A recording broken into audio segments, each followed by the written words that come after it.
नमस्कार साथियों, राहुल गांधी जी आपको संबोधित करेंगे।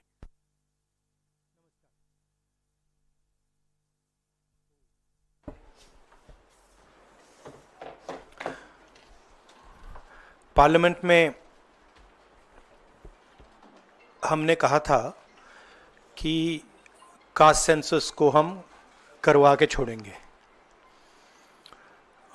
और हमने ये भी कहा था कि 50% की जो कैप है, जो आर्टिफिशियल दीवार लगा रखी है, उसको भी हम तोड़ के हटाएंगे। पता नहीं क्या हुआ, सडनली 11 साल बाद नरेंद्र मोदी जी कहते थे कि सिर्फ 4 जाते हैं, सडनली कास्ट सेंसस का अनाउंसमेंट किया। हम इसको सपोर्ट करते हैं, पूरी तरह सपोर्ट करते हैं, मगर हम टाइमलाइन चाहते हैं। हम जानना चाहते हैं ये कब तक होगा, और ये एक पहला कदम है। तेलंगाना एक मॉडल बना है कास्ट सेंसस के लिए, और वो ब्लूप्रिंट बन सकती है। और कास्ट सेंसस को डिज़ाइन करने में हमारा पूरा सरकार को ऑफर है, पूरा समर्थन है कि हम डिज़ाइन करेंगे, क्योंकि डिज़ाइन बहुत ज़रूरी है। क्योंकि 2 एग्जाम्पल्स हैं, एक बिहार का डिज़ाइन है, दूसरा तेलंगाना का डिज़ाइन है, उसमें ज़मीन आसमान का फ़र्क है। और मैं दोहराना चाहता हूं कि कास्ट सेंसस पहला कदम है। हमारा जो विजन है, एक बिल्कुल नया डेवलपमेंट का, विकास का पैराडाइम हम कास्ट सेंसस के माध्यम से लाना चाहते हैं। सिर्फ रिजर्वेशंस नहीं, मगर हम सेंट्रल सवाल पूछ रहे हैं कि चाहे ओबीसीज हों, दलित्स हों, आदिवासी हों, उनकी देश में कितनी भागीदारी है। कास्ट सेंसस से एक प्रकार से पता लगेगा, बट कास्ट सेंसस से आगे जाना है। हमारे इंस्टीट्यूशंस में, संस्थाओं में इनकी कहां कहां पार्टिसिपेशन है, पावर स्ट्रक्चर जो है उधर कितनी पार्टिसिपेशन है, ये नेक्स्ट स्टेप है। और हम चाहते हैं कि इस डायरेक्शन में कास्ट सेंसस जाए। हमने एक और चीज कही थी, कांग्रेस पार्टी ने रेज की थी, मैनिफेस्टो में भी था, article 15(5). Article 15(5) is reservation in private education institutions. ये कानून है, ऑलरेडी कानून है, और हम चाहते हैं एकदम इस कानून को एनडीए की सरकार, बीजेपी की सरकार इंप्लीमेंट करना शुरू करे। सेंसस को डिले किया है और अपोज किया था, हम इसको वेलकम करते हैं। ये हमारा विजन है, इन्होंने अडॉप्ट किया, बहुत अच्छा, मगर हम चाहते हैं कि हमें डेट्स बताई जाएं, किस दिन तक ये सेंसस होगा, बजट में इसका पैसा आना चाहिए, अभी बजट में पैसा नहीं है, और फिर जो डेवलपमेंटल विजन है वो हमारे सामने प्रेजेंट होना चाहिए। तो ये मैं आपसे कहना चाहता था, अंग्रेजी में बोल देता हूं। Caste census we have been fighting now for some time, government has opposed for some reason, we don't understand what that reason is. They have suddenly decided to do it. We welcome that. We are happy that they have done the caste census. Telangana is a model state for the caste census. There are 2 caste censuses in front of us. One is Telangana, the other is Bihar. They are completely different caste censuses. The Telangana caste census, the questions have been developed by a process of consultation, not a closed process, open process, by asking the stakeholders what are the type of questions, and it's been a very detailed, very granular exercise. We would like the national census to follow some of the ideas of the Telangana census, and we are more than happy to help the government develop the national census on similar lines. We've had 2 other issues that we have discussed, which are also central, which is the 50% cap on reservations. Now, this is becoming an impediment. This is becoming an impediment to development, to progress of our country, and to the progress of backward castes, Dalits and Adivasis. And we want this 50% barrier to be eliminated and broken. We have stated that.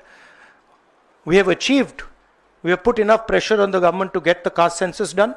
We want a date by when it's done. We are going to put pressure on the government to make sure that 50% cap is destroyed. And after that, there is a third thing, which is the Article 15(5), which is reservation in private educational institutions. It is already a law. We want that law to be implemented as soon as possible. So that is broadly the structure. We see the caste census as a new paradigm of development. And we want to go beyond the caste census. We want to understand what is the participation of 90% of our population in the power structure of our country. Where are they participating effectively and where are they not participating? And we want to give them participation and access to power. So we are absolutely convinced in the Congress Party that the caste census is a first step of a completely new development paradigm in the country, and we are going to push this paradigm through one way or the other. It doesn't matter what the BJP thinks.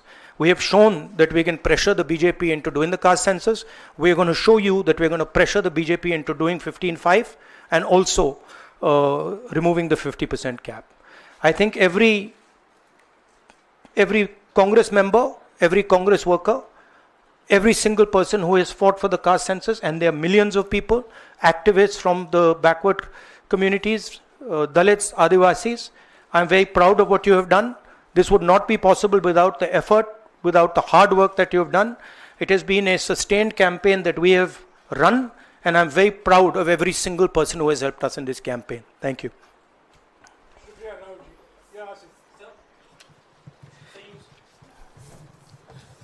So you said that the government was opposed to this and suddenly decided to take this step. Do you think that this decision has been taken in light of the upcoming Bihar polls?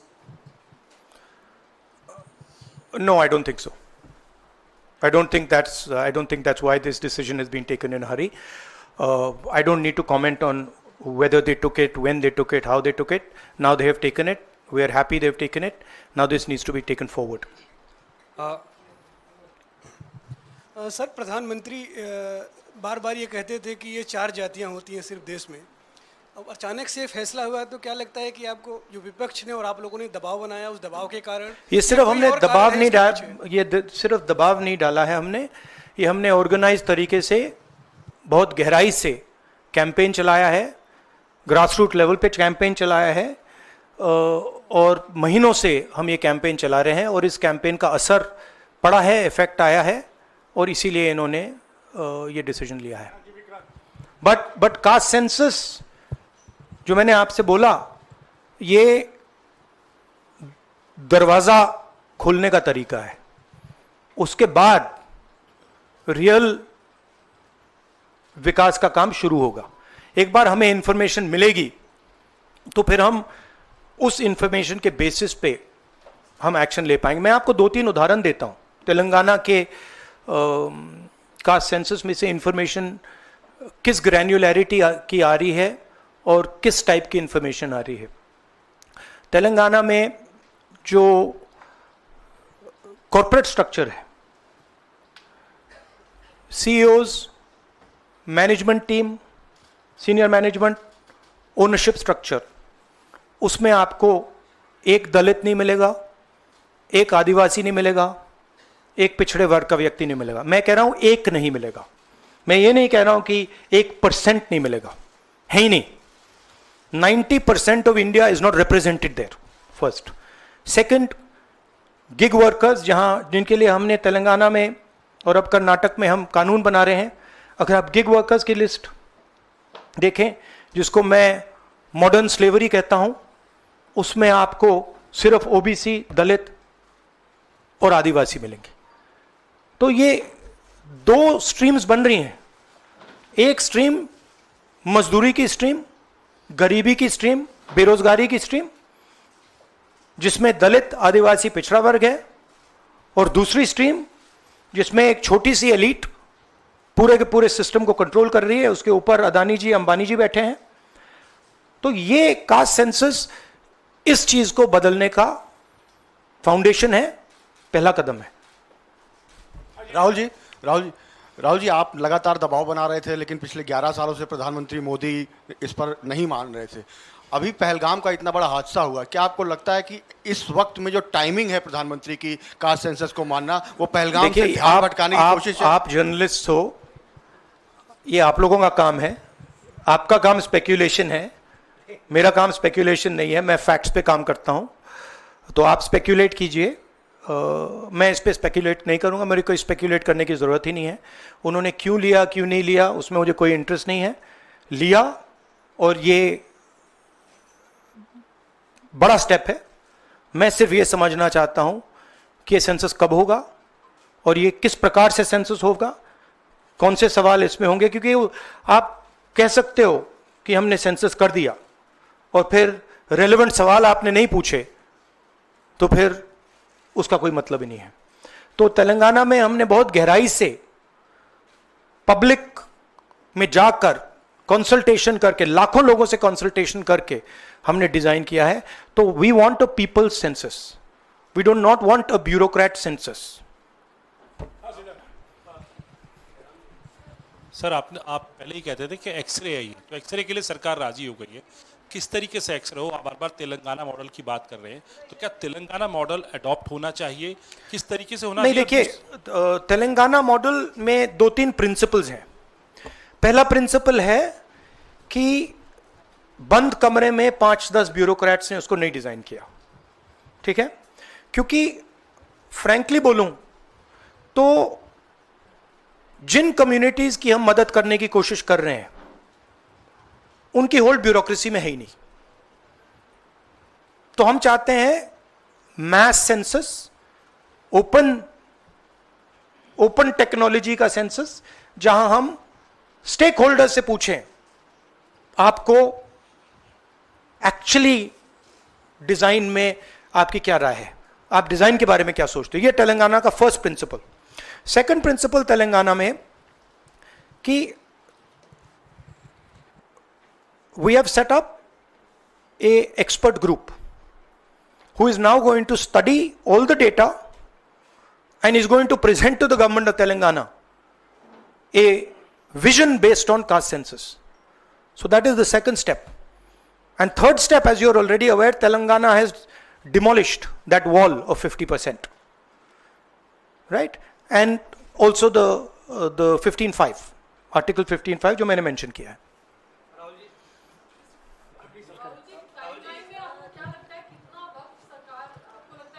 मुझे लगता है, मेरी immediate suspicion है कि ये वो women's bill वाली strategy timeline वाली है, but I hope that better sense prevails. अच्छा,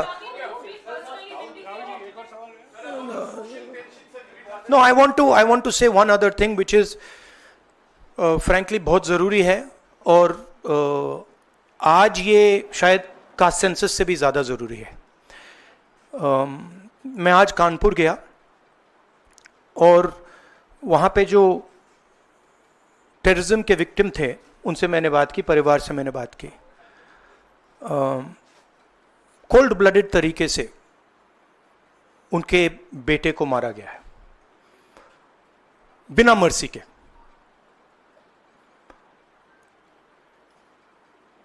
और 28 लोगों को ऐसे मारा गया है, बहुत सारे लोग घायल हुए हैं।